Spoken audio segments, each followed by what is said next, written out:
আসসালামু আলাইকুম। তো আজকে আমরা চলে যাব হচ্ছে গিয়ে ফুল উঠাতে। আর আমরা যেখানে ফুল ফেলেছি এবার, তো ওইখানে হচ্ছে গিয়ে আমরা মাখনা লাগাতে দিয়েছিলাম। আর মাখনা লাগাতে দিয়েছিলাম বলতে প্রতি বছরই মাখনা হয়, বাট মাখনার জন্য মানে ওখানে মাখনার কাঁটা অনেক আছে। ও মানে হাতটার পুরো অবস্থা খারাপ করে দিয়েছি ফুল তুলতে গিয়ে। তো যাই হোক, কিছু করার নেই, ফুল তো তুলতেই হবে। আর ফুলের অবস্থা এবার তোমরা দেখতেই পাচ্ছ, অনেক ছোট ছোট।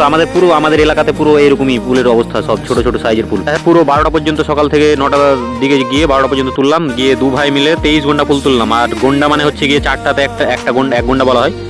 23 ঘন্টা ফুল তুলে নিয়ে রেখে দিয়ে চলে আসলাম হচ্ছে গিয়ে বাড়িতে যেহেতু নামাজ টামাজ পড়তে হবে, নামাজ টামাজ পড়ে নিয়ে তখন আবার আসলাম। আর আস্তে আস্তে রাস্তাতে হচ্ছে গিয়ে আমার একটা চাচাতো ভাই ও ছিল, তো ওকেও নিয়ে আসলাম। নিয়ে এসে ও এমনি বসেছিল আমাদের সাথে সাথে জাস্ট। দিয়ে বিকালবেলা ফুল তুললাম হচ্ছে গিয়ে মোটামুটি 12-13 ঘন্টার মতো ফুল তুললাম এখন বর্তমানে। দিয়ে চলে আসলাম হচ্ছে গিয়ে মোটামুটি এই 33 ঘন্টার মতো ফুল নিয়ে হচ্ছে গিয়ে জমিতে ফেলতে হবে এখন ফুলগুলো, যেহেতু নাহলে পরে খারাপ হয়ে যাবে। তো দাদা বাড়ি চলে গেল এখান থেকে, আর আমরা দু চাচাতো ভাই হচ্ছে গিয়ে চলে আসলাম ফুলগুলো নিয়ে।